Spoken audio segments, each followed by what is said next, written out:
Hello students, welcome to दक्षिणा ई classroom. Chemical kinetics chapter हम study कर रहे हैं और आज का जो लेक्चर है इसमें हमें केवल क्वेश्चंस का प्रैक्टिस करना है। अभी तक जितने भी टॉपिक कवर हो चुके हैं सभी टॉपिक्स के ऊपर क्वेश्चंस आपको आज के लेक्चर में मिलेंगे। शुरुआत में क्वेश्चंस काफी इजी होंगे और जैसे जैसे आगे बढ़ते जाएंगे क्वेश्चंस का डिफिकल्टी लेवल थोड़ा इंक्रीज होगा। क्या क्या टॉपिक्स अभी तक हम कवर कर चुके हैं? तो केमिकल काइनेटिक्स में सबसे पहले तो आपने रिएक्टेंट और प्रोडक्ट के लिए रिएक्शन का जो रेट है उसको डिफाइन करना सीखा। रिएक्टेंट की कॉन्सेंट्रेशन विद टाइम डिक्रीज होता है तो रिएक्टेंट के रेस्पेक्ट में रेट को क्या बोला जाता है? Rate of disappearance. प्रोडक्ट की कॉन्सेंट्रेशन विद टाइम इंक्रीज होती है तो प्रोडक्ट के लिए रेट को क्या बोला जाता है? Rate of appearance. रेट कैसे डिफाइन करते हैं? Change in concentration per unit time. चाहे रिएक्टेंट की बात हो चाहे प्रोडक्ट की बात हो, यूनिट टाइम में इनकी कॉन्सेंट्रेशन में कितना चेंज आता है उसी को क्या बोलेंगे? रेट बोलेंगे। ओके, फिर अगर आपके पास रिएक्टेंट का रेट आ गया या प्रोडक्ट का रेट आ गया, मतलब कि रेट ऑफ डिसअपियरेंस आ गया या रेट ऑफ अपीयरेंस आ गया, इन दोनों रेट से आपको क्या निकालना पड़ता है? रिएक्शन का रेट। तो क्या रिलेशनशिप बनता है कि किसी भी पर्टिकुलर इंडिविजुअल रेट में स्टोइकियोमेट्रिक कोएफिशिएंट का डिवाइड कर दिया जाए तो कौन सा रेट आएगा? Rate of reaction. एक तो यहां से रेट ऑफ रिएक्शन आ सकता है। दूसरा, रेट ऑफ रिएक्शन निकालने के लिए आपको रेट लो पता होना चाहिए। रेट लो क्या बोलता है कि किसी भी पर्टिकुलर केमिकल रिएक्शन का जो रेट है that is equal to rate constant के multiplied by molar concentration of reacting species raise to power order. और ये रेट लो केवल कैसे निकाल सकते हो? एक्सपेरिमेंटली निकाल सकते हो। एक्सपेरिमेंटल क्वांटिटी होता है रेट लो, और यहां से अगर आपने रेट लो निकाल लिया तो आपको रिएक्शन का ऑर्डर भी पता चल जाएगा। एक से ज्यादा रिएक्टिंग स्पीशीज हैं तो हर किसी स्पीशीज के रेस्पेक्ट में ऑर्डर क्या होगा वो आपको पता चलेगा। उन सभी ऑर्डर्स का सम करोगे तो पूरी कंप्लीट रिएक्शन का ऑर्डर आपको पता चलेगा। लेकिन ऑर्डर निकालना हो या फिर रेट लो एक्सप्रेशन निकालना हो, ये दोनों एक्सपेरिमेंटल क्वांटिटी है। रिएक्शन की शक्ल को देख के रेट लो आप नहीं बता सकते या ऑर्डर नहीं बता सकते। इसके बाद क्या आता है? ऑर्डर आपको पता चल गया। मॉलिक्यूलैरिटी, दैट मीन्स कि कॉम्प्लेक्स रिएक्शन और एलिमेंट्री रिएक्शंस भी आपने पढ़ा है। एलिमेंट्री रिएक्शंस क्या होती है? ऐसी रिएक्शंस जो एक ही स्टेप में कन्वर्ट हो जाती है या एक ही स्टेप में प्रोडक्ट बना लेती है। जैसे मान लो कि एक रिएक्शन है, रिएक्शन ले लेते हैं यहां पे A+2B that is equal to 3C+4D, और आपको बता दिया जाए कि ये एलिमेंट्री रिएक्शन है। इसका क्या मतलब होगा कि एक स्टेप में ए मॉलिक्यूल बी मॉलिक्यूल के साथ कोलाइड करके सीधा प्रोडक्ट बना लेगा, और प्रोडक्ट यहां पे क्या दे रखा है? सी एंड डी। एक ही स्टेप में ये दोनों कोलाइड कर जाएंगे। इसका मतलब जो ये दोनों कोलाइड करेंगे तो बीच में किसी इंटरमीडिएट का फॉर्मेशन नहीं होगा, एक ही स्टेप में रिएक्शन कंप्लीट हो जाएगा। और जो एलिमेंट्री रिएक्शंस होती हैं, क्वेश्चन में बताया जाएगा कि ये रिएक्शन एलिमेंट्री है। एलिमेंट्री रिएक्शंस के लिए रेट लो एक्सप्रेशन लिखा जा सकता है, ऑर्डर बताया जा सकता है केवल इस रिएक्शन को देख के। कोई एक्सपेरिमेंट करने की जरूरत नहीं होगी। तो एलिमेंट्री रिएक्शंस के बारे में आपने क्या पढ़ा है कि यहां पर जो रिएक्टिंग स्पीशीज का स्टोइकियोमेट्रिक कोएफिशिएंट है, यही स्टोइकियोमेट्रिक कोएफिशिएंट पर्टिकुलर स्पीशीज के रेस्पेक्ट में ऑर्डर होता है। और यहां से अगर आप रेट ऑफ रिएक्शन का एक्सप्रेशन लिखना चाहें तो रेट ऑफ रिएक्शन का एक्सप्रेशन क्या आएगा? R is equal to rate constant के multiplied by molar concentration of reacting species raise to power order. Order यहां से पता चल जाएगा क्योंकि एलिमेंट्री रिएक्शंस के लिए ऑर्डर स्टोइकियोमेट्रिक कोएफिशिएंट के इक्वल ही होता है। तो with respect to A order कितना आ गया? 1। With respect to B order कितना आ गया? 2। और कंप्लीट रिएक्शन का ऑर्डर कितना हो गया? 3। नेक्स्ट बात आती है कॉम्प्लेक्स रिएक्शंस की। अब कॉम्प्लेक्स रिएक्शंस का क्या फंडा होता है कि कॉम्प्लेक्स रिएक्शंस कंप्लीट होने में 2 या 2 से ज्यादा स्टेप्स लेते हैं, और सारी स्टेप्स जितनी भी होती हैं, किसी कॉम्प्लेक्स रिएक्शन को अगर नंबर ऑफ स्टेप्स में डिवाइड किया जाए तो सारी स्टेप्स कैसी होनी चाहिए? एलिमेंट्री होनी चाहिए। लेट अस से कि कोई कॉम्प्लेक्स रिएक्शन है, 5 एलिमेंट्री स्टेप्स में कन्वर्ट हो रही है, तो 1 से ज्यादा या 2 से ज्यादा स्टेप्स जब भी होती है तो उसको क्या बोलते हैं? कॉम्प्लेक्स रिएक्शन बोलते हैं। कॉम्प्लेक्स रिएक्शन के लिए रेट ऑफ रिएक्शन केवल रिएक्शन को देख के नहीं बताया जा सकता। कॉम्प्लेक्स रिएक्शन के लिए आपको एक्सपेरिमेंट करना ही पड़ेगा। एक्सपेरिमेंट करना पड़ेगा तब जाके रेट लो एक्सप्रेशन आपको पता चलेगा और उसके बाद आप ऑर्डर बता सकते हो। ठीक है, ये सारी बातें हमें पता है। इसके बाद एक और कंसेप्ट आता है मॉलिक्यूलैरिटी का। तो मॉलिक्यूलैरिटी क्या है? Number of molecules participating in a single step और एलिमेंट्री स्टेप। एक पर्टिकुलर एलिमेंट्री स्टेप में कितने मॉलिक्यूल्स आपस में कोलाइड कर रहे हैं एक ही टाइम पे कितने मॉलिक्यूल कोलाइड कर रहे हैं एलिमेंट्री रिएक्शन में, उसी को क्या बोलते हैं, मॉलिक्युलैरिटी बोलते हैं। तो यहां पर इसकी डेफिनेशन में लिखा हुआ है कि एलिमेंट्री स्टेप होना चाहिए, तो एलिमेंट्री स्टेप के लिए कितने मॉलिक्यूल कोलाइड करेंगे उसी को क्या बोलेंगे, मॉलिक्युलैरिटी। तो जैसे मान लो कि इस रिएक्शन को मैंने बता दिया कि एलिमेंट्री है, तो एलिमेंट्री रिएक्शन है तो कौन कोलाइड कर रहा है, ए कोलाइड कर रहा है किससे, बी से, और बी के कितने मॉलिक्यूल है, 2 है, ए का कितना मॉलिक्यूल है, 1 है, टोटल मिला के एट अ पर्टिकुलर टाइम कितने मॉलिक्यूल कोलाइड कर रहे हैं, 3 मॉलिक्यूल कोलाइड कर रहे हैं। इसीलिए इस एलिमेंट्री स्टेप का मॉलिक्युलैरिटी कितना आ जाएगा, 3। और साथ ही साथ आपको यह पता है कि इसका ऑर्डर भी कितना है, 3 है, क्योंकि एलिमेंट्री रिएक्शन है। तो एक बात और पता चल गया कि एलिमेंट्री रिएक्शन के लिए ऑर्डर और मॉलिक्युलैरिटी दोनों सेम होता है। कॉम्प्लेक्स रिएक्शन की मॉलिक्युलैरिटी क्या होगी, कॉम्प्लेक्स रिएक्शन के लिए तो मॉलिक्युलैरिटी का कोई मीनिंग ही नहीं होगा, क्योंकि कॉम्प्लेक्स रिएक्शन 2 या 2 से ज्यादा एलिमेंट्री स्टेप्स में कंप्लीट होता है। तो कौन सी पर्टिकुलर स्टेप के लिए आप मॉलिक्युलैरिटी बताओगे, उससे कोई फर्क नहीं पड़ेगा। और किसी पर्टिकुलर स्टेप की मॉलिक्युलैरिटी या कंप्लीट रिएक्शन की मॉलिक्युलैरिटी हो सकती है क्या, बिल्कुल भी नहीं। रिएक्शन जो कॉम्प्लेक्स है वो 1 से ज्यादा या 2 से ज्यादा, बेसिकली 2 या 2 से ज्यादा एलिमेंट्री स्टेप्स में कन्वर्ट हो रही है, इसीलिए यहां पर मॉलिक्युलैरिटी का कोई मीनिंग नहीं होगा। ये सब आपने पढ़ लिया। इसके बाद कहां पे आ गए थे, zero order, first order, second order या सूडो फर्स्ट ऑर्डर रिएक्शन आपने कंसिडर किया। रिएक्शन कंसिडर करने के बाद integrated rate law equation derive किया। इंटीग्रेटेड रेट लॉ इक्वेशन में किसकी टर्म्स में डिराइव किया, रिएक्टेंट की टर्म में डिराइव किया। रिएक्टेंट का इनिशियल कॉन्सेंट्रेशन अगर आपको पता है तो इंटीग्रेटेड रेट लॉ को यूज करके टाइम टी पे रिएक्टेंट का कॉन्सेंट्रेशन क्या होगा ये पता कर सकते हैं, ठीक है। उसके बाद क्या किया कि कोई भी अगर आपको पर्टिकुलर डेटा मिलता है तो उस डेटा को यूज करके आपको ये डिटरमाइन करना है कि रिएक्शन कौन से ऑर्डर का है, दैट मीन्स की ऑर्डर डिटर्मिनेशन। ऑर्डर डिटर्मिनेशन के बाद फिर क्या स्टेप आया था या क्या टॉपिक आया था, methods to monitor progress of a reaction.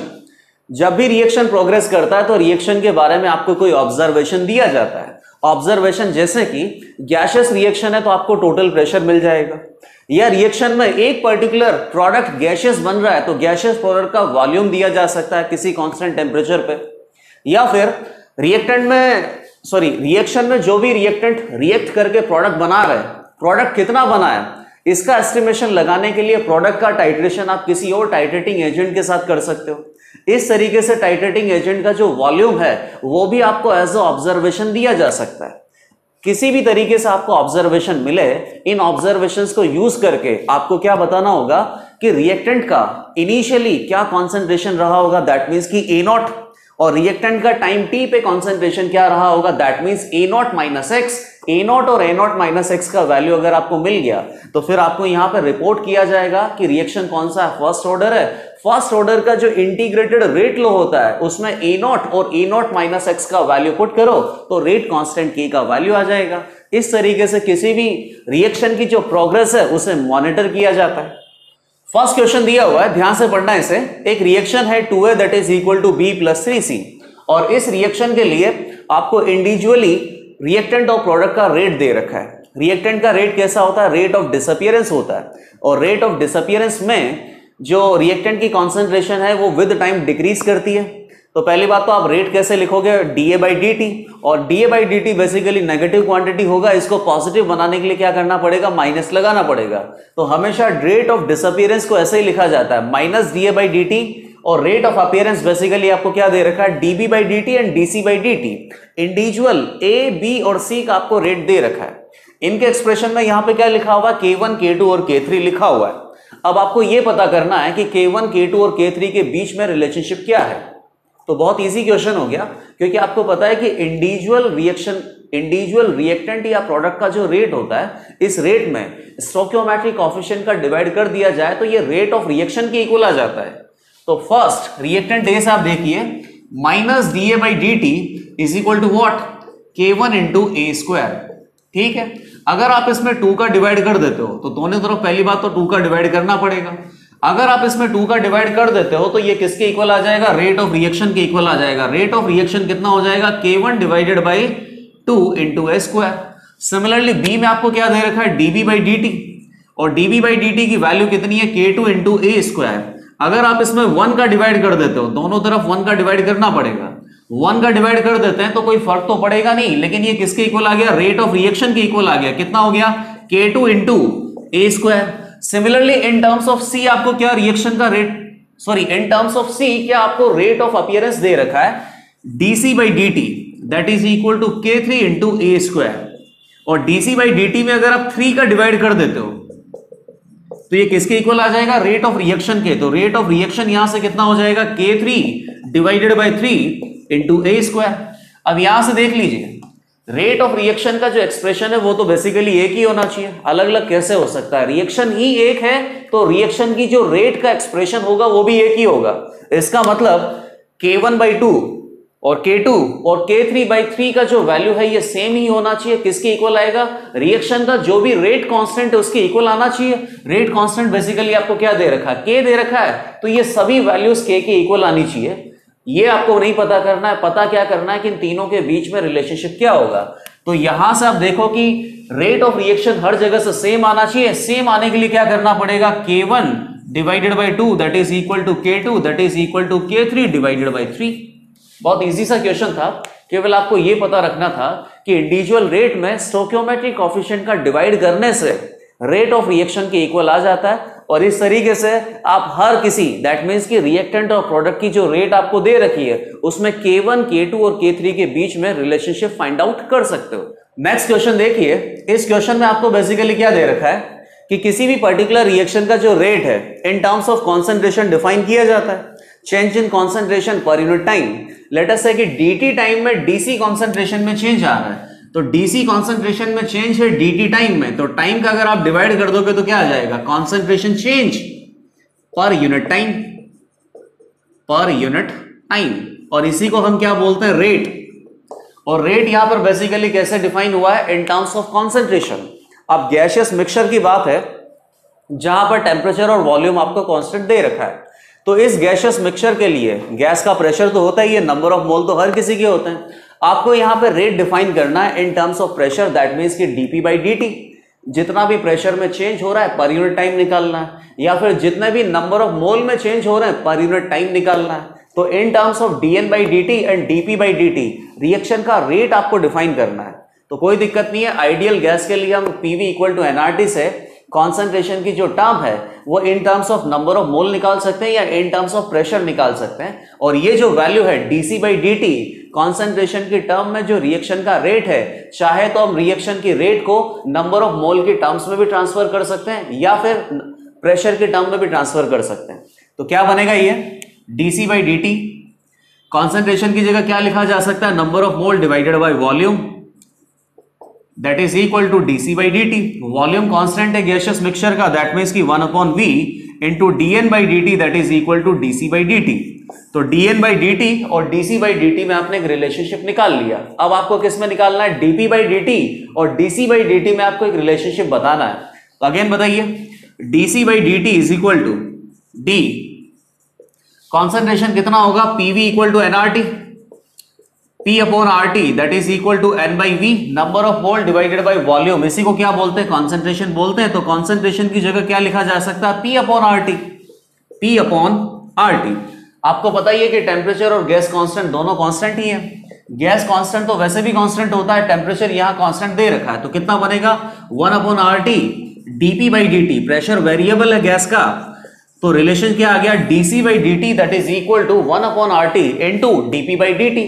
तो चाहे तो किसी भी पर्टिकुलर गैसियस रिएक्शन के लिए रेट आप कॉन्सेंट्रेशन के टर्म में भी लिख सकते हो, नंबर ऑफ मोल के टर्म में भी लिख सकते हो, या फिर प्रेशर के टर्म में भी लिख सकते हो। प्रेशर के टर्म में क्या लिखना पड़ेगा, dp by dt, number of मोल के टर्म में क्या लिखना पड़ेगा, dn बाई dt, और कॉन्सेंट्रेशन के टर्म में क्या लिखते हैं, dc by dt।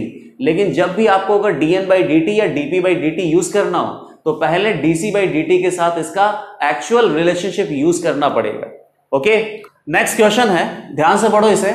A gas से क्या बन रहा है, 2b गैस, और इस रिएक्शन के लिए रेट कांस्टेंट K का वैल्यू आपको दे रखा है 0.1 मोलर पर मिनट।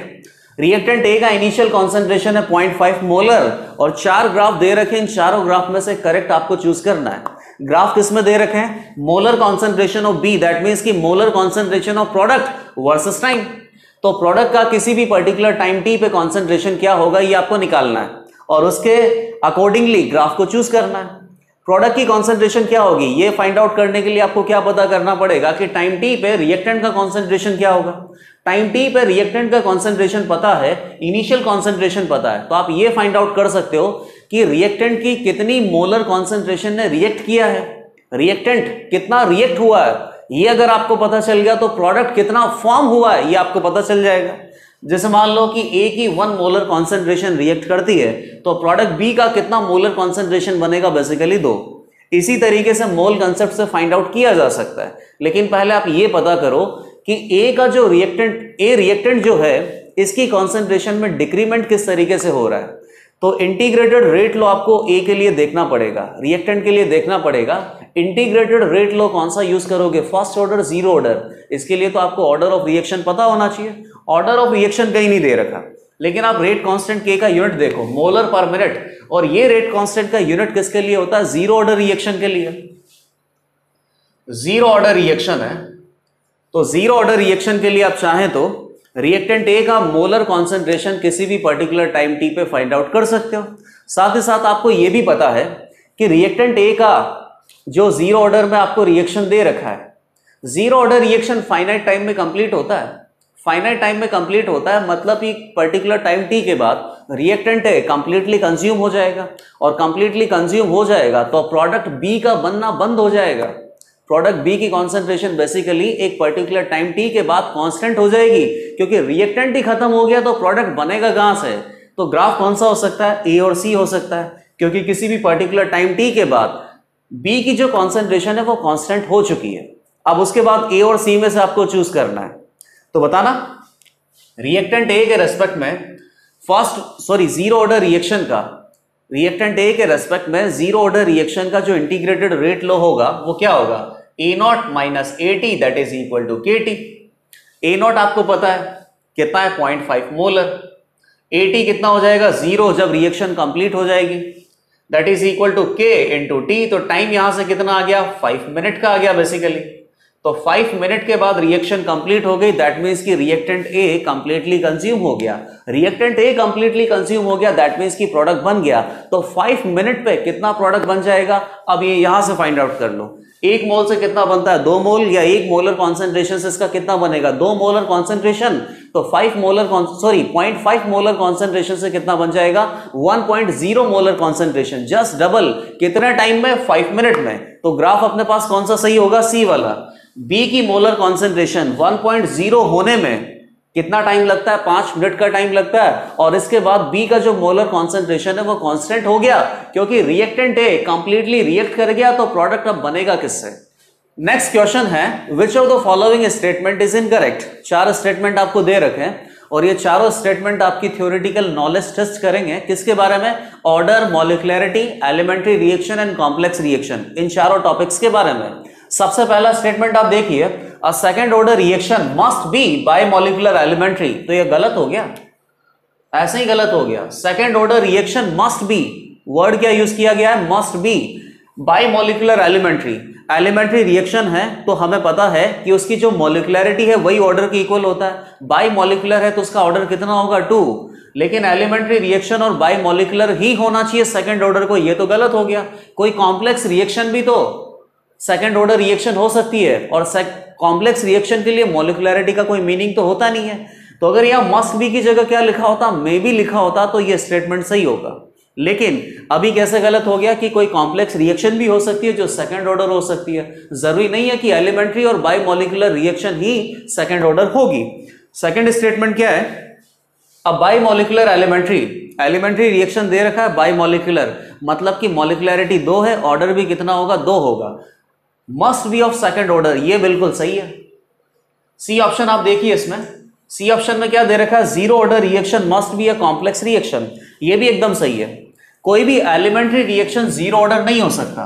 जैसे मान लो कि एक रिएक्शन आप कंसिडर करो, ए से क्या बन रहा है, प्रोडक्ट, इसके सामने स्टोइकियोमेट्रिक कोएफिशिएंट क्या लगा हुआ है, 1। एलिमेंट्री रिएक्शन है तो स्टोइकियोमेट्रिक कोएफिशिएंट 1 के इक्वल इसका मॉलिक्युलरिटी होगा और इसका ऑर्डर भी होगा, ठीक है। जीरो ऑर्डर रिएक्शन कभी भी एलिमेंट्री हो ही नहीं सकता, क्योंकि एलिमेंट्री रिएक्शन अगर है, जीरो ऑर्डर आपको लाना है, तो यहां पे स्टोइकियोमेट्रिक कोएफिशिएंट कितना आएगा, 0। ऐसा तो कोई रिएक्शन ही पॉसिबल नहीं है। तो जीरो ऑर्डर रिएक्शन अगर लाना है मतलब कि रिएक्शन कैसा होगा, कॉम्प्लेक्स ही होगा, क्योंकि एलिमेंट्री रिएक्शन में तो कभी भी जीरो ऑर्डर आ ही नहीं सकता। डी, फर्स्ट ऑर्डर रिएक्शन में भी कॉम्प्लेक्स में भी एलिमेंट्री, बिल्कुल सही बात है। एलिमेंट्री रिएक्शन में भी फर्स्ट ऑर्डर आ सकता है, जैसे कि ये एलिमेंट्री रिएक्शन है और ये फर्स्ट ऑर्डर ही है, और कोई पर्टिकुलर कॉम्प्लेक्स रिएक्शन भी फर्स्ट ऑर्डर हो सकती है। कॉम्प्लेक्स रिएक्शन का तो ऑर्डर कुछ भी हो सकता है, डिपेंड करता है कि आप एक्सपेरिमेंट करके फाइंड आउट कीजिए कि कॉम्प्लेक्स रिएक्शन का ऑर्डर या रेट लॉ एक्सप्रेशन क्या बन रहा है। तो चारों थ्योरेटिकल स्टेटमेंट आपको दे रखे थे, बी, सी और डी, ये तो करेक्ट है, ए स्टेटमेंट यहां पे इनकरेक्ट था। नेक्स्ट क्वेश्चन है, an organic compound undergoes first order decomposition. ठीक है, फर्स्ट ऑर्डर रिएक्शन दे रखा है। Time taken for its decomposition to 1/8 and 1/10 of initial concentration is T1/8 and T1/10। तो वैल्यू आपको बतानी, इन दोनों टाइम का रेशियो निकालना और उसको 10 से मल्टीप्लाई करके आंसर देना है। तो बेसिकली आपको दो टाइम दे रखे हैं, T1/8 और T1/10। इन दोनों का जो मतलब आपको आता है ना वो नहीं लगाना, इन दोनों के लिए क्या मीनिंग आपको यूज करना है क्वेश्चन में दे रखा है। क्वेश्चन आप ध्यान से पढ़िए, time taken for its decomposition to 1/8 and 1/10 of initial concentration. Initial concentration का 1/8 कॉन्सेंट्रेशन जब हो जाता है या 1/10 जब कॉन्सेंट्रेशन हो जाता है तो रेस्पेक्टिवली ये टाइम लगता है। तो इनिशियल कॉन्सेंट्रेशन अगर आप A0 कंसिडर करते हो तो फाइनल कॉन्सेंट्रेशन कितना हो जाएगा, A0/8। ये कॉन्सेंट्रेशन हो जाना चाहिए इनिशियल कॉन्सेंट्रेशन का, तब जाके कितना टाइम लगता है, T1/8। यहां पर इसने ये मीनिंग लिया है। अगला A0 से कितना हो जाएगा, A0/10। तो ये दोनों पर्टिकुलर टाइम आपको निकालना है, फर्स्ट ऑर्डर काइनेटिक्स है, इन दोनों टाइम का रेशियो निकाल कर 10 से मल्टीप्लाई करना, आंसर आ जाएगा। फर्स्ट ऑर्डर काइनेटिक्स है तो रिएक्टेंट की टर्म में इंटीग्रेटेड रेट लो हमें पता है क्या, ln A0 divided by AT that is equal to KT। ln A0 first case में क्या हो गया, A0/8 that is equal to K into T1/8, और सेकंड केस में क्या हो जाएगा, A0 divided by A0/10, time t पे जो कॉन्सेंट्रेशन है, और टाइम को बेसिकली कैसे इंडिकेट किया है, T1/10 से। इन दोनों को डिवाइड करेंगे, इन दोनों का रेशियो आ जाएगा टाइम का। तो ये कितना हो गया, ln 8 हो गया, ये हो गया ln 10 हो गया, k से k कैंसिल आउट हो गया, T1/8 और T1/10 का रेशियो आ गया। इस पर्टिकुलर रेशियो को 10 से मल्टीप्लाई करना है तो क्या हो जाएगा, ln 8 divided by ln 10 multiplied by 10, ये आंसर आपको देना है। ln 8 का वैल्यू आप निकालो, ln 10 का वैल्यू निकालो, जो भी पर्टिकुलर आंसर बनता है उसको 10 से मल्टीप्लाई कर दो और ये फाइनल आंसर हो जाएगा। लेकिन इंपॉर्टेंट बात यहां पे क्या था कि T1/8 का जो वैल्यू होता है और T1/10 का जो वैल्यू होता है आप उसे अपने हिसाब से मत निकालो। इस क्वेश्चन में आपको दे रखा उसी तरीके से T1/8 को और T1/10 को ट्रीट करना है। ओके, नेक्स्ट क्वेश्चन है ये, फर्स्ट ऑर्डर रिएक्शन दे रखी है और डिफरेंट टाइम पे फर्स्ट ऑर्डर रिएक्शन का जो रेट है वो भी दे रखा है। पूछा क्या है कि रिएक्शन की हाफ लाइफ क्या होगी। तो फर्स्ट ऑर्डर रिएक्शन के लिए हाफ लाइफ कितना होता है, ln2 divided by k। Rate constant k का वैल्यू अगर पता चल गया तो हाफ लाइफ की वैल्यू भी पता चल जाएगी।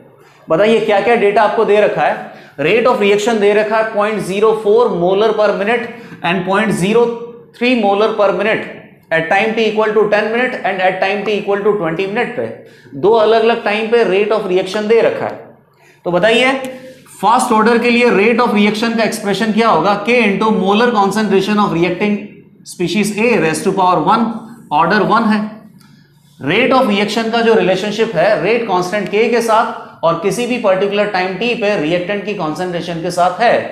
तो यहां से हम क्या निकाल लेंगे, रिएक्टेंट की कॉन्सेंट्रेशन निकाल सकते हैं 10 मिनट पे और 20 मिनट पे।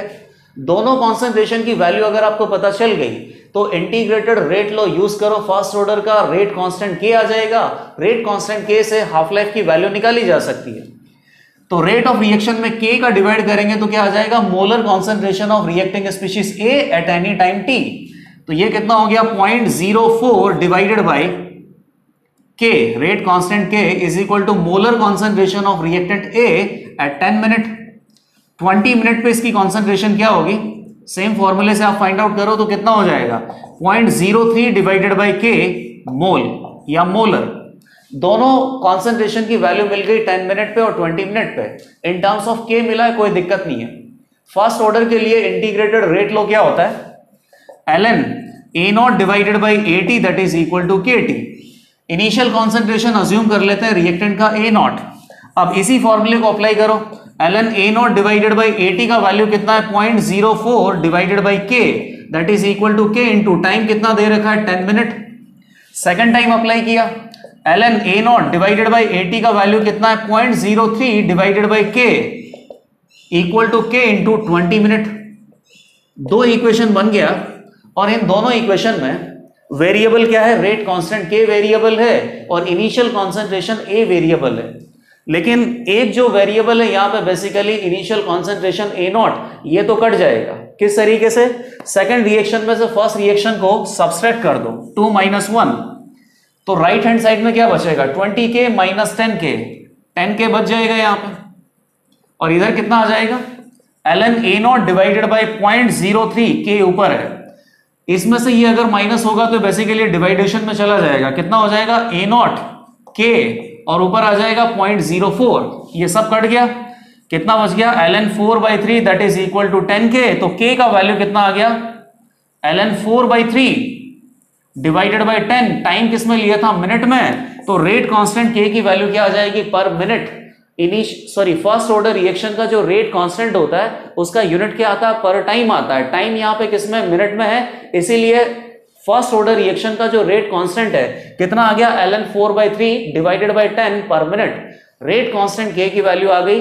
अब यहां से आप हाफ लाइफ निकाल सकते हैं रिएक्शन का दैट मींस कि फर्स्ट ऑर्डर रिएक्शन का हाफ लाइफ कितना होगा ln 2 डिवाइडेड बाई K की वैल्यू सब्स्टिट्यूट करो, हाफ लाइफ का वैल्यू आ जाएगा।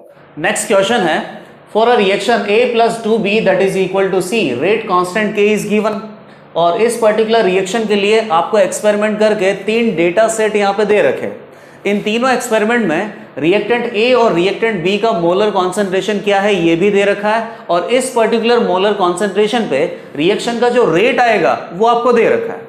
तो बेसिकली रिएक्शन का रेट आपको दे रखा है, तो इनिशियल रेट मेथड यूज करके इस पर्टिकुलर रिएक्शन में रिएक्टेंट A और रिएक्टेंट B के रेस्पेक्ट में सबसे पहले तो ऑर्डर बताना होगा।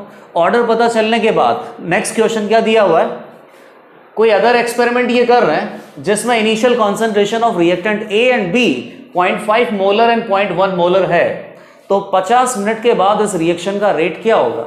रिएक्शन का रेट अगर आपको निकालना है तो रेट के लिए क्या निकालना पड़ेगा, rate expression, rate of reaction is equal to rate constant K multiplied by molar concentration of reacting species A और B, और इनकी पावर क्या होगी बेसिकली ऑर्डर। तो पहला जो एक्सपेरिमेंट है इससे आपको क्या पता करना पड़ेगा, ऑर्डर पता करना पड़ेगा, और क्या पता करना पड़ेगा, रेट कांस्टेंट K। उसके बाद 50 मिनट पे A और B का जो भी मोलर कॉन्सेंट्रेशन होगा उस मोलर कॉन्सेंट्रेशन के रेस्पेक्ट में रिएक्शन का रेट आपको पता चलेगा। सबसे पहले हम रेट कांस्टेंट K की वैल्यू पता करते हैं। तो बताइए रेट कांस्टेंट K की वैल्यू पता करने के लिए बहुत इजी मेथड है, इनिशियल रेट मेथड। किसी भी एक पर्टिकुलर रिएक्टेंट की कॉन्सेंट्रेशन आपको क्या रखनी है, कांस्टेंट रखनी है, और किसी दूसरे की कॉन्सेंट्रेशन को वैरी करवाना है। उस कॉन्सेंट्रेशन के वैरी होने से रेट ऑफ रिएक्शन में कितना चेंज आता है, यहां से किसी एक पर्टिकुलर रिएक्टेंट के रेस्पेक्ट में ऑर्डर पता चल जाएगा। जैसे मान लो कि पहले 2 डेटा सेट आप फोकस करो, इन दोनों डेटा सेट में रिएक्टेंट B का जो कॉन्सेंट्रेशन है वो फिक्स है और रिएक्टेंट A का मोलर कॉन्सेंट्रेशन कितना हो गया, डबल होने से रेट भी क्या हो गया, डबल। इसका मतलब रेट डबल हो गया मोलर कॉन्सेंट्रेशन के डबल होने से, तो रिएक्टेंट A के रेस्पेक्ट में ऑर्डर क्या होगा, 1 ही होगा।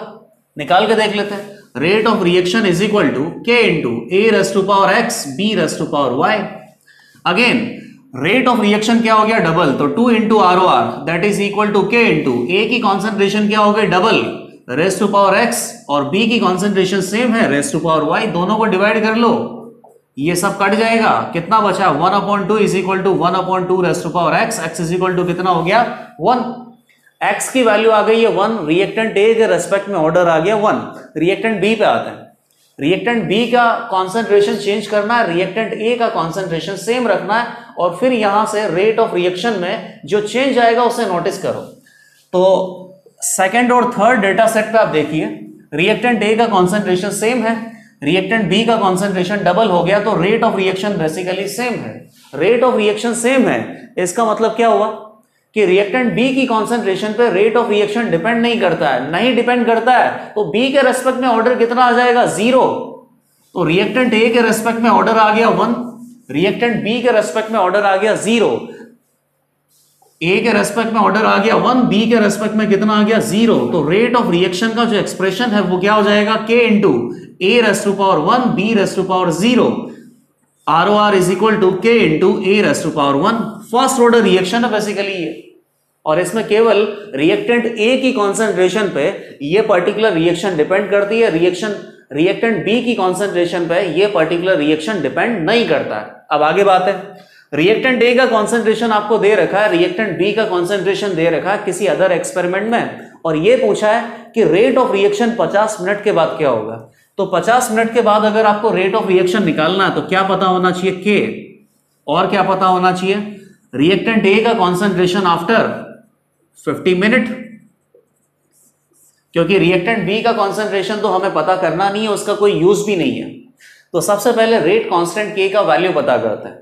रेट एक्सप्रेशन आपको पता चल गया, बताइए फर्स्ट डेटा सेट से ही आप यूज कर लो। फर्स्ट डेटा सेट में आपको क्या दे रखा है? Rate of reaction 6.930 multiplied by 10⁻⁻⁶ that is equal to K into A का कॉन्सेंट्रेशन कितना है? 0.01 raise to power x, 0.01 raise to power 0, और यहां पर x की वैल्यू बेसिकली क्या है? 1। तो यहां से कितना आ जाएगा इस रिएक्शन का रेट कांस्टेंट? 6.930 इंटू 10⁻⁻⁶ है, 10⁻⁻2 है, 10⁻⁻4। और जो फर्स्ट ऑर्डर रिएक्शन होती है, फर्स्ट ऑर्डर रिएक्शन के लिए रेट कांस्टेंट का यूनिट क्या होता है? पर टाइम। यहां पे टाइम आपको क्या दे रखा है? बेसिकली टाइम दे रखा है सेकंड में, क्योंकि इनिशियल रेट आपको दे रखी है मोलर पर सेकंड, तो टाइम यहां पे आ जाएगा बेसिकली सेकंड में। तो रेट कांस्टेंट K कितना हो जाएगा? 6.930 इंटू 10⁻⁻4 पर सेकंड। रेट कांस्टेंट K का वैल्यू आ गया। अब आपको क्या बताना है? Time t equal to 50 minute पे A का मोलर कॉन्सेंट्रेशन बताना है। तो कोई दिक्कत नहीं है, केवल A पे ही डिपेंड करता है, तो B का तो यहां पे कोई रोल है ही नहीं। तो आप रेट ऑफ रिएक्शन को कैसे लिख सकते हो? K into A raise to power 1। A के रेस्पेक्ट में कैसा है? फर्स्ट ऑर्डर है। फर्स्ट ऑर्डर रिएक्शन का इंटीग्रेटेड रेट लो आपको पता है क्या होता है? ln A0 divided by 80 that is equal to KT। Initial concentration of A कितना है? 0.5 है। 80 पता नहीं है आपको, 50 मिनट की बात कर रहे हैं, और रेट कांस्टेंट K है 6.930 इंटू 10⁻⁻4 पर सेकेंड। तो टाइम भी किस में पुट करना पड़ेगा? सेकंड में। 50 मिनट दैट मींस कि 50 इंटू 60 सेकंड, और ये है पर सेकंड, कैंसिल आउट हो गया हो। तो ln 0.5 divided by 80 that is equal to, ये कितना हो गया? 6.930 इंटू 10⁻⁻4, 3 इंटू 10⁻3, 10⁻⁻1 हो जाएगा ये, और ये हो जाएगा 10⁻⁻1 की जगह यहां पे लिख दूंगा 0.693 into 3 that is equal to ln 0.5 80। 0.693 को क्या लिखा जा सकता है? ln 2 लिखा जा सकता है, मल्टीप्लाइड बाय 3 बाहर है तो 3 अंदर जाएगा तो 2 रेज़ टू पावर 3 हो जाएगा बेसिकली। ln 0.5 डिवाइडेड बाई 80, तो यहां से क्या पता चल गया आपको? 0.5 divided by 2 raise to power 3 that is equal to 80। 80 हो गया अपने पास 0.5 डिवाइडेड बाई 8। टाइम t पे कॉन्सेंट्रेशन पता चल गया, टाइम t कितना है? 50 मिनट, और रेट कांस्टेंट K की वैल्यू आपको पता है कितना था? Rate constant K 6.936 into 6.930 into 10⁻⁻6 पर सेकंड। रेट कांस्टेंट K पता है, रिएक्टेंट A की कॉन्सेंट्रेशन पता है 50 मिनट पे, तो रेट ऑफ रिएक्शन के एक्सप्रेशन से रिएक्शन का रेट आ सकता है। तो बताइए रिएक्शन का रेट कितना होगा? बहुत इजीली आ जाएगा। Rate of reaction is equal to K into a raise to power 1। K का वैल्यू है 6.930 into 10⁻⁻6 multiplied by reactant A का कॉन्सेंट्रेशन कितना हो गया? 0.5 डिवाइडेड बाई 8, और रेट ऑफ रिएक्शन का जो यूनिट है वो कितना होता है? मोलर पर सेकंड। यूनिट के साथ आपने आंसर दे दिया, लेकिन क्वेश्चन काफी लंबा था। क्वेश्चन में पहले आपको कुछ पर्टिकुलर एक्सपेरिमेंट दे रखे थे, उन एक्सपेरिमेंट से इनिशियल रेट मेथड को यूज करके रिएक्टेंट A के रेस्पेक्ट में और रिएक्टेंट B के रेस्पेक्ट में आपने ऑर्डर निकाला। रिएक्टेंट A के रेस्पेक्ट में ऑर्डर कितना है? 1। रिएक्टेंट B के रेस्पेक्ट में ऑर्डर कितना है? 0। तो रिएक्टेंट B से तो मतलब ही मत रखो। रिएक्टेंट ए के रेस्पेक्ट में केवल रेट ऑफ रिएक्शन आप लिख पाओगे, ऑर्डर 1 है, फर्स्ट ऑर्डर काइनेटिक्स है, तो फिर यहां से आपने क्या किया, इंटीग्रेटेड रेट लॉ यूज किया, time T equal to 50 minute पे रिएक्टेंट ए का कॉन्सेंट्रेशन निकाला, कॉन्सेंट्रेशन आपको पता चल गया, रेट कांस्टेंट के की वैल्यू पता चल गई, तो रेट ऑफ रिएक्शन कितना होता है, रेट कांस्टेंट के multiplied by molar concentration of reacting species raise to power order, इन दोनों की वैल्यू आपने पुट करी, रेट ऑफ रिएक्शन पता चल गया। ये बहुत बढ़िया क्वेश्चन था, ठीक है। नेक्स्ट क्वेश्चन है, for a reaction 2x gas that is equal to 3y gas plus 2z gas following data is obtained. Data आपको क्या दे रखा है, गैस x का प्रेशर दे रखा है, दैट मींस पार्शियल प्रेशर दे रखा है, वर्सेस टाइम के लिए एक लिस्ट प्रिपेयर किया हुआ है, किसी भी पर्टिकुलर टाइम टी पे गैस x का, रिएक्टेंट x का पार्शियल प्रेशर क्या है ये आपको बता रखा है। पूछा क्या है, ऑर्डर आपको बताना x के रेस्पेक्ट में, रेट कांस्टेंट k का वैल्यू बताना है और 75% कंप्लीशन के लिए कितना टाइम लगेगा ये बताना है। ये क्वेश्चन ऐसा लग रहा है कि बहुत इजी है, क्यों इजी है उसका एक रीजन मैं आपको बता देता हूं। इंटीग्रेटेड रेट लॉ में यूज क्या करना होता है, रिएक्टेंट का कॉन्सेंट्रेशन या रिएक्टेंट का प्रेशर आपको यूज करना होता है। कॉन्सेंट्रेशन और प्रेशर दोनों डायरेक्टली प्रोपोर्शनल होते हैं कांस्टेंट टेम्परेचर पे। रिएक्टेंट का प्रेशर बेसिकली आपको यूज करना है और रिएक्टेंट का प्रेशर ही दे रखा है। क्वेश्चन डिफिकल्ट कब होता जब आपको टोटल प्रेशर दिया जाता, क्योंकि टोटल प्रेशर से फिर लॉजिकली आपको बताना होता कि रिएक्टेंट एक्स का प्रेशर कितना है और रिएक्टेंट एक्स के प्रेशर को इंटीग्रेटेड रेट लॉ में यूज करते तब जाके ये आंसर्स बनते हैं। फिलहाल क्वेश्चन इजी है क्योंकि रिएक्टेंट एक्स के बारे में ही आपको इंफॉर्मेशन दे रखा है। तो सबसे पहला क्वेश्चन क्या है कि ऑर्डर निकालना है। ऑर्डर निकालना है तो ऑर्डर डिटर्मिनेशन के मेथड आपको लगाना है। ऑर्डर निकालने के लिए यहाँ पे कौन सा मेथड लगेगा, इंटीग्रेटेड रेट लॉ मेथड, क्योंकि आपको जानकारी वैसा दे रखा है, कॉन्सेंट्रेशन वर्सेस टाइम या प्रेशर वर्सेस टाइम का इंफॉर्मेशन दे रखा है। तो अज्यूम करना पड़ेगा कि रिएक्शन कैसा, जीरो ऑर्डर का है। जीरो ऑर्डर का रिएक्शन अज्यूम करने के बाद इस इंफॉर्मेशन को यूज करके रेट कांस्टेंट के का वैल्यू निकालेंगे। रेट कांस्टेंट के का वैल्यू अगर हमेशा सेम आता है दैट मीन्स कि अजम्पशन जीरो ऑर्डर का जो था वो करेक्ट है। इस तरीके से आप चाहें तो हिट एंड ट्रायल मेथड से काफी ज्यादा टाइम स्पेंड करके इसका ऑर्डर बता सकते हैं, लेकिन मैंने आपको एक ट्रिक भी बता रखी है जीरो ऑर्डर और फर्स्ट ऑर्डर के लिए। जीरो ऑर्डर रिएक्शन में अगर आपको इक्वल टाइम इंटरवल दिया है, इक्वल टाइम इंटरवल में इक्वल वैल्यू में रिडक्शन होता है तो जीरो ऑर्डर है, और इक्वल टाइम इंटरवल में इक्वल परसेंटेज में रिडक्शन होता है तो फर्स्ट ऑर्डर है। यहां पे अब देखिए 0 से 100 सेकंड गए तो 800 से कितना हो गया 400, अगेन 100 सेकंड का इक्वल टाइम इंटरवल है और 400 से कितना हो गया 200, तो वैल्यू में यहाँ 400 का रिडक्शन था, वैल्यू में यहाँ पे 200 का रिडक्शन था। वैल्यू में जो रिडक्शन है वो सेम नहीं है, जीरो ऑर्डर रिएक्शन नहीं है, तो कौन सा ऑर्डर रिएक्शन होगा, फर्स्ट ऑर्डर ही होगा, पक्का है ये। 800 से 400 हो गया 50% रिडक्शन, 100 सेकंड का टाइम इंटरवल था, वापस से 100 सेकंड का टाइम इंटरवल है, 400 से 200 इसका प्रेशर हो गया गैस एक्स का, गैस एक्स के बारे में ही दे रखा है और गैस एक्स ही रिएक्टेंट है। कितना रिडक्शन हो गया 50%, इक्वल टाइम इंटरवल में इक्वल परसेंटेज में रिडक्शन हो गया, तो ऑर्डर अपने पास कितना आ गया, फर्स्ट ऑर्डर, ऑर्डर आ गया फर्स्ट। अब आगे क्या है, रेट कांस्टेंट के का वैल्यू आपको निकालना है। तो रेट कांस्टेंट के का वैल्यू निकालना तो बहुत इजी हो जाएगा, integrated rate law method use कीजिए, ln a nought divided by 80 that is equal to kT। Concentration pressure के डायरेक्टली प्रोपोर्शनल होता है कांस्टेंट टेम्परेचर पे, तो कितना हो गया ये a नॉट किसको बिलोंग कर रहा है 800 को, 80 किसको बिलोंग कर सकता है 100 सेकंड पे 400 को, और ये कितना आ जाएगा अपने पास k इंटू टाइम लग गया 100 सेकंड, तो यहां से k का वैल्यू कितना आ गया ln 2 डिवाइडेड बाय 100 पर सेकंड। रेट कांस्टेंट k का वैल्यू आ गया, ऑर्डर आपने पता कर लिया।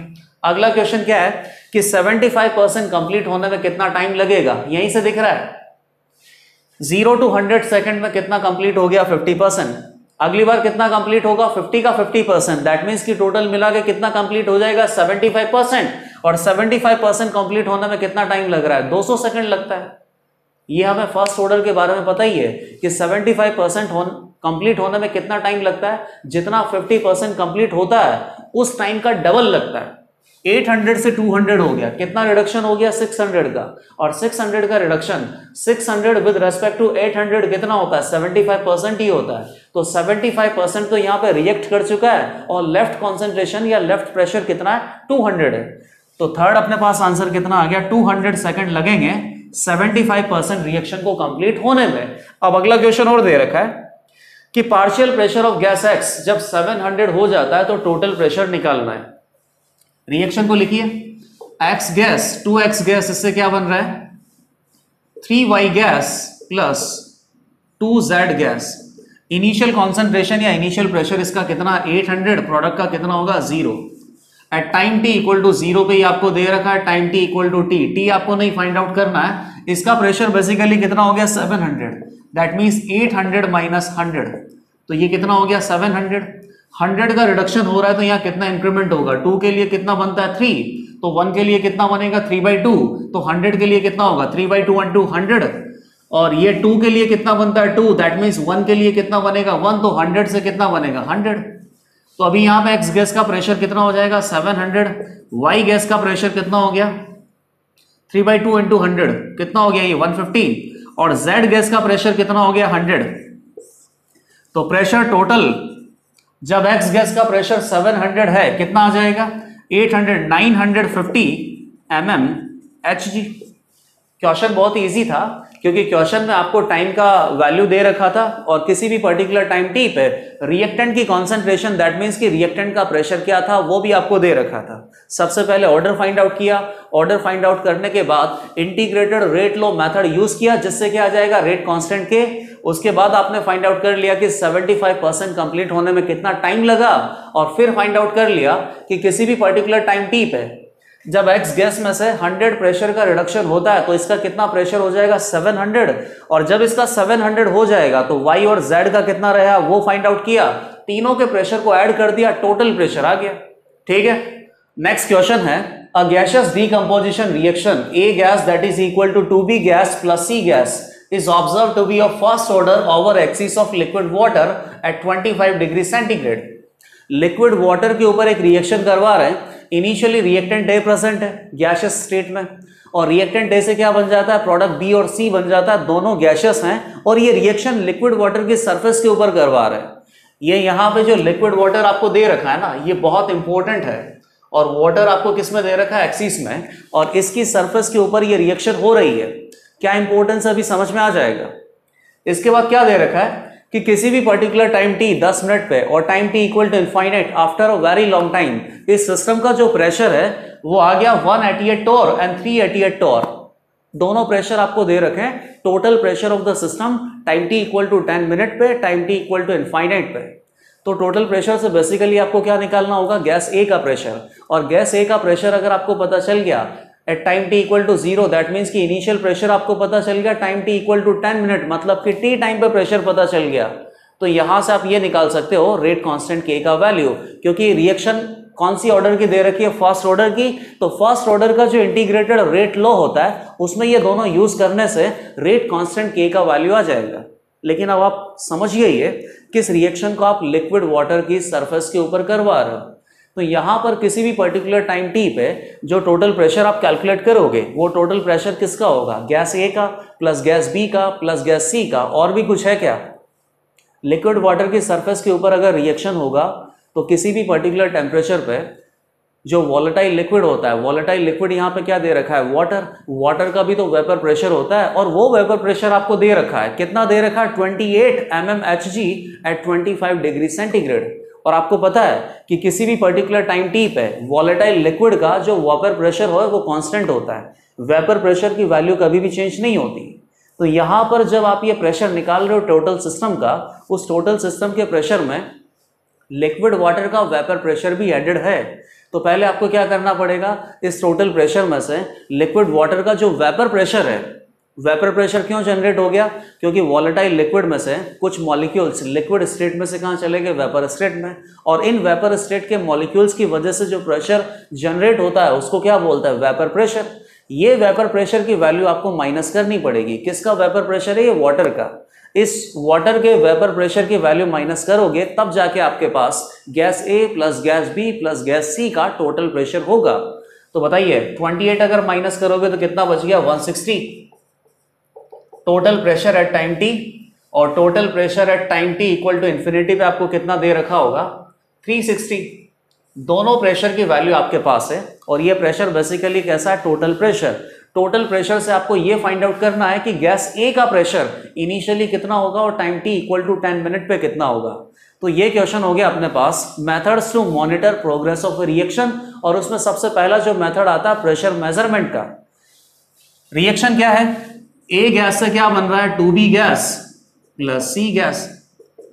इनिशियली इसका प्रेशर मान लेता हूं मैं P nought, time T equal to 10 minute, time T equal to infinite. P nought में से कितना प्रेशर इसका रिड्यूस होगा, लेट अस से कि x, और इस प्रेशर में से जो रिडक्शन होगा उसके रेस्पेक्ट में गैस बी और गैस सी का प्रेशर जनरेट होगा। कितना जनरेट होगा 2x, और ये कितना होगा x। इनिशियली इनका कंसीडर कर लेते हैं 0। टोटल प्रेशर की वैल्यू आपको दे रखी है यहाँ पे, शुरुआत में कुछ नहीं दे रखा, उसको क्या बोलेंगे पी नॉट, क्योंकि केवल x गैस का ही प्रेशर है वो। टोटल प्रेशर का वैल्यू 10 मिनट में दे रखा है 160, और वेरी लॉन्ग टाइम पे आपको दे रखा है 360। वेरी लॉन्ग टाइम पे ये कितना हो जाएगा 0, इससे कितना बन जाएगा डबल, तो पी नॉट का कितना हो जाएगा 2p नॉट, और ये कितना हो जाएगा p नॉट। दैट्स मीन कि total pressure 3p nought is equal to 360, तो p नॉट कितना आ गया 120 mmHg। एक वैल्यू तो आ गया, इनिशियल प्रेशर आपको पता चल गया। अब टाइम t पे जो प्रेशर है p नॉट माइनस x वो पता करना है, उसके लिए x पता करना होगा। तो टाइम t पे कितना प्रेशर है P nought minus X plus 2x plus x, कितना हो गया P nought plus 2x, that is equal to 160। 160 में से 120 गया 40, 2x is equal to 40, x is equal to कितना आ गया 20, पी नॉट माइनस एक्स कितना हो जाएगा 100। तो दोनों प्रेशर आपको पता चल गया, इनिशियल प्रेशर पता चल गया, time T equal to 10 minute पे प्रेशर पता चल गया। किसका, रिएक्टेंट का, और रिएक्टेंट का प्रेशर ही पता करना होता है, क्योंकि इंटीग्रेटेड रेट लॉ में रिएक्टेंट का प्रेशर या रिएक्टेंट का कॉन्सेंट्रेशन आपको पुट करना है। फर्स्ट ऑर्डर है, तो फर्स्ट ऑर्डर के लिए क्या एक्सप्रेशन आता है, ln a nought divided by a nought minus X that is equal to kt। A nought को आप और क्या लिख सकते हो, at भी लिख सकते हो। ए नॉट किसके प्रोपोर्शनल होगा, पी नॉट के, at किसके प्रोपोर्शनल होगा, पी टी के। बताइए पी नॉट की वैल्यू कितनी है 120, पीटी की वैल्यू कितनी है 100, दैट इज इक्वल टू के इंटू टाइम कितना लग गया 10 मिनट का टाइम लग गया, तो के की वैल्यू यहां से कितना आ गया ln 1.2 डिवाइडेड बाय 10 पर मिनट, और पर मिनट में या पर टाइम में ही रेट कांस्टेंट के का वैल्यू आता है, क्योंकि कैसी ऑर्डर की रिएक्शन है, फर्स्ट ऑर्डर। सबसे इंपॉर्टेंट पॉइंट यहां पे क्या था कि इस रिएक्शन को आप लिक्विड वाटर की सरफेस के ऊपर करवा रहे हो, तो लिक्विड वाटर की वजह से भी वाटर वेपर बनेंगे, और वाटर वेपर का जो प्रेशर होगा उस प्रेशर को टोटल सिस्टम के प्रेशर में से माइनस करना पड़ेगा, तब जाके आपके पास gas A plus gas B plus gas C का प्रेशर होगा। और उस टोटल प्रेशर की वैल्यू से इनिशियल ए का प्रेशर कितना होगा और टाइम टी पे ए का प्रेशर कितना होगा ये फाइंड आउट किया। फर्स्ट ऑर्डर काइनेटिक्स आपने यूज किया, रेट कांस्टेंट के का वैल्यू भी आ गया। ओके, नेक्स्ट क्वेश्चन है, हाइड्रोजन पेरोक्साइड की डीकंपोजिशन की रिएक्शन दे रखी है। हाइड्रोजन पेरोक्साइड डीकंपोज होने के बाद क्या बनाता है, वाटर प्लस ऑक्सीजन गैस। इस पर्टिकुलर रिएक्शन की जो हाफ लाइफ है, half life is independent of initial concentration of H2O2। Half life reactant की इनिशियल कॉन्सेंट्रेशन पे डिपेंड नहीं करती है। तो क्या पता चला, फर्स्ट ऑर्डर रिएक्शन है, क्योंकि फर्स्ट ऑर्डर रिएक्शन के लिए हाफ लाइफ की वैल्यू क्या होती है, ln2 डिवाइडेड बाई के, और फर्स्ट ऑर्डर रिएक्शन में half life initial concentration of reactant पे डिपेंडेंट नहीं होता है। आगे क्या दे रखा है कि जिस तरीके से रिएक्शन प्रोसीड करेगा, प्रोडक्ट में ऑक्सीजन गैस बनने वाला है, और ऑक्सीजन गैस का वॉल्यूम आपको दे रखा है, time T equal to 20 minute पे ये वॉल्यूम है 5 लीटर, और जब रिएक्शन कंप्लीट हो जाता है तो O2 गैस का वॉल्यूम दे रखा है 50 लीटर। तो यहां पर रिएक्शन की प्रोग्रेस को किस तरीके से मेजर किया गया है या किस तरीके से नोट किया गया है, इन terms of volume of O2 gas. अब आपको यह बताना है कि इस पर्टिकुलर रिएक्शन का जो रेट कांस्टेंट है वो क्या होगा। क्या पता चल गया, फर्स्ट ऑर्डर रिएक्शन है, फर्स्ट ऑर्डर रिएक्शन का इंटीग्रेटेड रेट लॉ आपको पता है। इंटीग्रेटेड रेट लॉ में क्या सब्स्टिट्यूट करना पड़ता है, initial concentration and time T concentration of reactant. Reactant की कॉन्सेंट्रेशन आपको नहीं पता है, रिएक्टेंट से जो प्रोडक्ट बन रहा है प्रोडक्ट का वॉल्यूम आपको पता है, तो प्रोडक्ट के वॉल्यूम से आपको क्या पता करना होगा, रिएक्टेंट की कॉन्सेंट्रेशन। इक्वेशन क्या दे रखा है, H2O2 एक्वस, क्या बन रहा है, H2O liquid plus half O2 gas.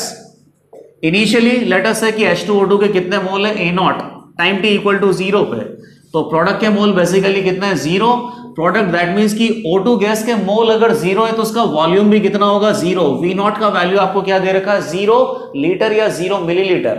Time T equal to T पे, लेट अस से कि A नॉट में से X मोल डिसोशिएट होता है, तो वाटर के कितने मोल बनेंगे X और ऑक्सीजन गैस के कितने मोल बनेंगे X/2।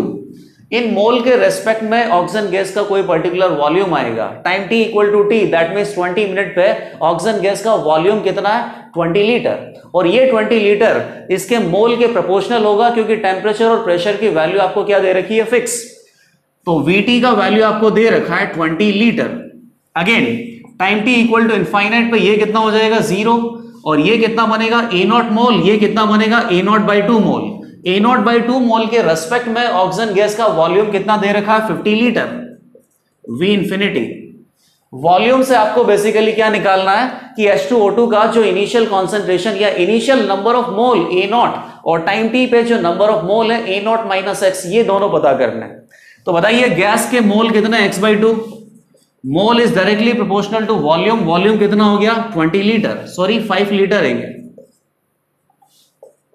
Time t equal to 20 minute है। Similarly finally time t equal to infinite पे ऑक्सीजन गैस यहां पे कंप्लीटली बन गया। कंप्लीटली अगर बन गया तो इसके मोल कितने A nought by 2, A nought by 2 will be directly proportional to 50 litre. यहां से आपको क्या पता चल गया कि x किसके प्रोपोर्शनल है 10 लीटर के, और A नॉट किसके प्रोपोर्शनल है 100 लीटर के, और क्या पता चल गया कि A नॉट माइनस एक्स ये मोल किसके प्रोपोर्शनल आएंगे 90 लीटर के। तो A नॉट किसके प्रोपोर्शनल है, A नॉट माइनस एक्स किसके प्रोपोर्शनल है, ये आपको पता चल गया।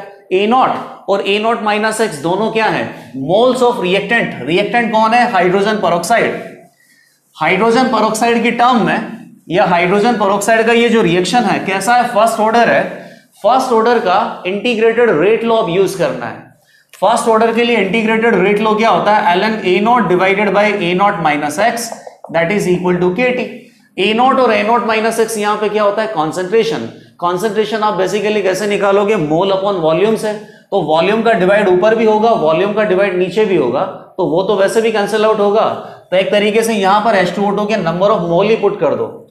ln A नॉट किसके प्रोपोर्शनल है 100 के, A नॉट माइनस एक्स किसके प्रोपोर्शनल है 90 के, that is equal to K into 20 minute.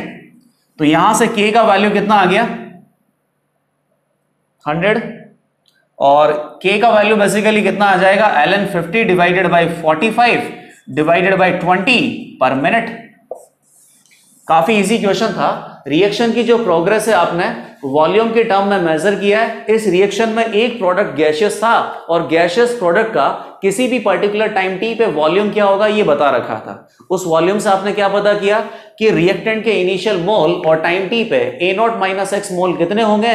A nought और A नॉट माइनस एक्स की वैल्यू को first order integrated rate law में आपने पुट किया, और रेट कांस्टेंट K का आंसर आ गया। नेक्स्ट क्वेश्चन है, एक हाइपोथेटिकल रिएक्शन दे रखा है। रिएक्टेंट A से क्या बन गया, प्रोडक्ट B और C, और इस पर्टिकुलर रिएक्शन की जो प्रोग्रेस है उसको मॉनिटर करने के दो मेथड अप्लाई किए गए। पहला मेथड क्या है कि किसी भी पर्टिकुलर टाइम t पे रिएक्टिंग मिक्सचर का ऑप्टिकल रोटेशन आपको बता रखा है, और दूसरे मेथड में इन्होंने क्या किया कि इस पर्टिकुलर रिएक्शन का जो प्रोडक्ट है B, इसका टाइट्रेशन करवाया H2O2 सॉल्यूशन के साथ। तो किसी भी पर्टिकुलर टाइम t पे H2O2 सॉल्यूशन का कितना वॉल्यूम रिक्वायर्ड है ये दे रखा है। इस वॉल्यूम के रेस्पेक्ट में आपको क्या पता चल जाएगा, कॉन्सेंट्रेशन ऑफ B पता चल जाएगा, और कॉन्सेंट्रेशन ऑफ B से आप ये फाइंड आउट कर सकते हो कि उस पर्टिकुलर टाइम पे रिएक्टेंट की कॉन्सेंट्रेशन कितनी लेफ्ट है। ये तो एक बेसिक अप्रोच हो गई। बाकी आपको बताइए कि methods to monitor progress of a reaction में आपको निकालना क्या होता है, रिएक्टेंट A की मोलर कॉन्सेंट्रेशन निकालनी होती है टाइम t इक्वल टू 0 पे और time t equal to t पे, और रिएक्टेंट A की ये जो मोलर कॉन्सेंट्रेशन है ये किसके प्रोपोर्शनल आती है, ऑप्टिकल रोटेशन मेथड में और टाइट्रेशन वाले मेथड में, ये आपको पता है और वो याद करने के लिए बोला भी है।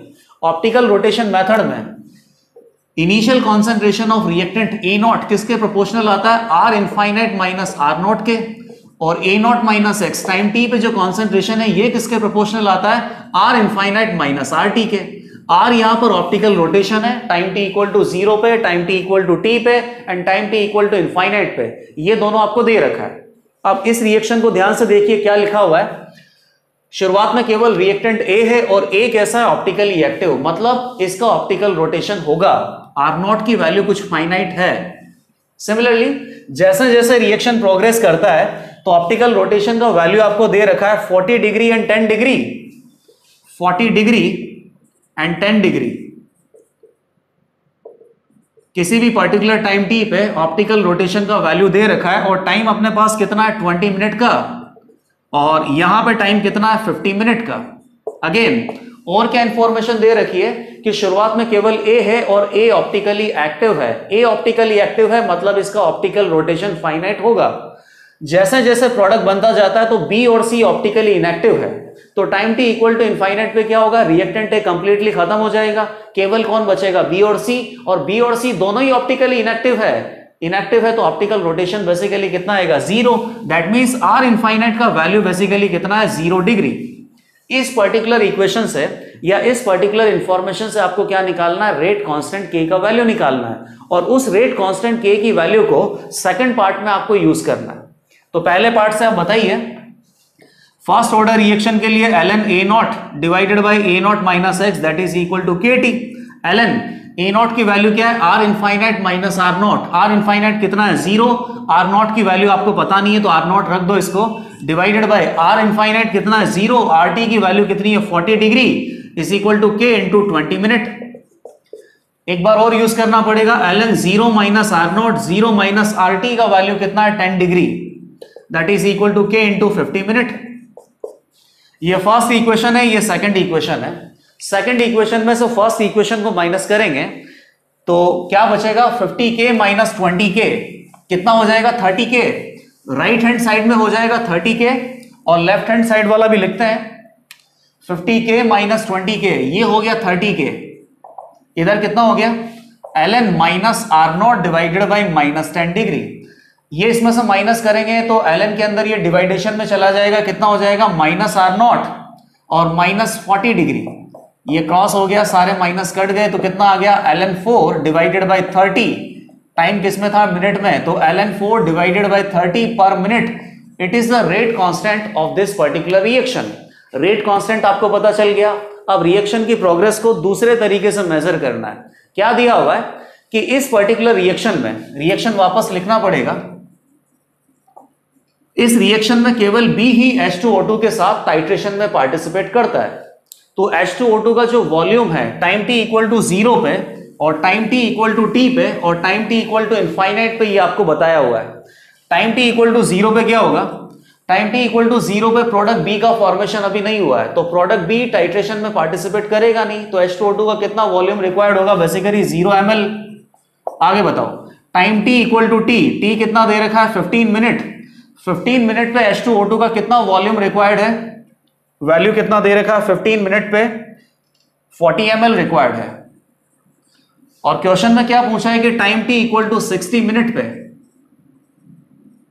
कितना वॉल्यूम रिक्वायर्ड है, ये आपसे पूछा गया है। और इनफाइनाइट पे जब रिएक्शन कंप्लीट हो गया, दैट मींस कि कंप्लीटली B बन चुका है, तो B का टाइट्रेशन H2O2 के साथ करेंगे तो B का H2O2 का कितना वॉल्यूम रिक्वायर्ड होगा, ये भी नहीं दे रखा। तो अगेन आपको वापस से पता होना चाहिए कि फर्स्ट ऑर्डर रिएक्शन तो ये है ही सही, और रिएक्शन की जो प्रोग्रेस टाइट्रेटिंग वॉल्यूम के रेस्पेक्ट में जब मेजर करते हैं तो रिएक्टेंट की इनिशियल कॉन्सेंट्रेशन A0 और रिएक्शन की final concentration A0 minus X किसके प्रोपोर्शनल आता है, A0 प्रोपोर्शनल आता है V इनफाइनाइट माइनस V0 के, और A0 माइनस एक्स मतलब कि टाइम t पे जो कॉन्सेंट्रेशन है रिएक्टेंट का, ये किसके प्रोपोर्शनल आता है, R इनफाइनाइट माइनस RT के। तो यहां से वैल्यू वापस सब्स्टिट्यूट कीजिए, A0 की जगह क्या हो जाएगा, V इनफाइनाइट माइनस V0, और ये आ जाएगा V infinite minus VT that is equal to K into T। Infinite पे कितना वॉल्यूम यूज होगा पता नहीं है, 0 पे B अभी बना नहीं है, तो B के लिए H2O2 का कितना वॉल्यूम कंज्यूम होगा, 0। V infinite minus 40 ml that is equal to K into T। ln 4 divided by 30 पर मिनट इंटू टाइम कितना हो गया, यहाँ पे टाइम है 15 मिनट, 15 डिवाइडेड बाय 30 2, तो ये कितना हो जाएगा 1/2 ln 4, 1/2 अंदर जाएगा तो 4 रेज़ टू पावर 1/2 कितना हो जाएगा 2, ln 2 is equal to ln V infinite divided by V infinite minus 40 ml। Solve करेंगे तो कितना हो जाएगा, ये V इनफाइनाइट is equal to 80 ml answer आएगा। ये इनफाइनाइट पे जब रिएक्शन कंप्लीट हो चुका है, जब कंप्लीटली B बन चुका है, तो B के लिए H2O2 सॉल्यूशन का क्या वॉल्यूम रिक्वायर्ड होगा, 80 ml। ये आपको नहीं निकालना है, क्या निकालना है कि जब टाइम 60 मिनट हो, तो रिएक्टेंट बी जितना भी बना है उसके लिए H2O2 सॉल्यूशन का क्या वॉल्यूम रिक्वायर्ड होगा, तो 60 मिनट पे आपको VT का वैल्यू निकालना है, ये भी आ जाएगा।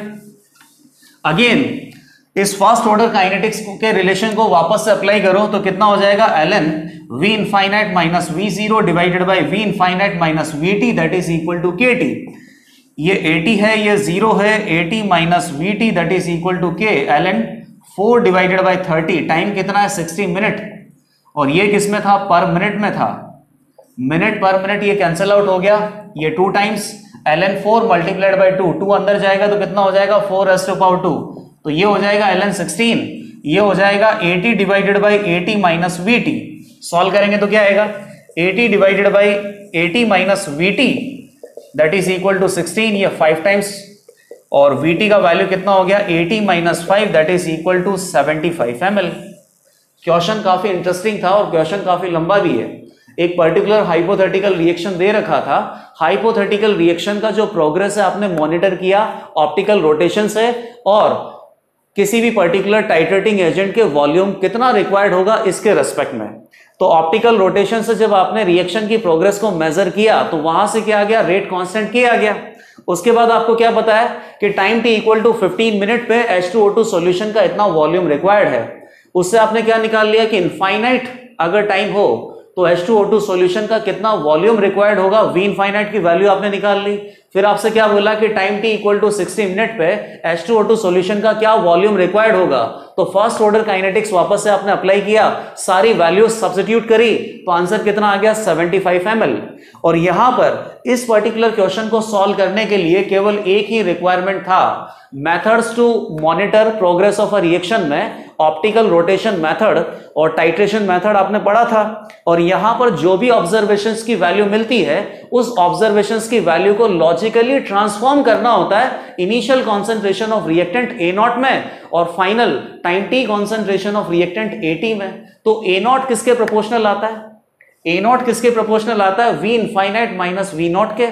Similarly A0 minus x that means time t concentration किसके प्रोपोर्शनल आती है, V इनफाइनाइट माइनस VT के। अगर ये पता होता तो क्वेश्चन बहुत आसानी से सॉल्व हो जाता, और अगर ये नहीं पता है तो पहले तो आप ये रिलेशनशिप डेवलप करोगे, रिलेशनशिप डेवलप करने के बाद फिर क्वेश्चन को अटेम्प्ट कर पाओगे। इसीलिए ये जो रिलेशनशिप है A0 और A0 माइनस x किसके प्रोपोर्शनल है, ऑप्टिकल रोटेशन मेथड में और टाइट्रेशन मेथड में, ये आपको याद रखना ही है। ओके।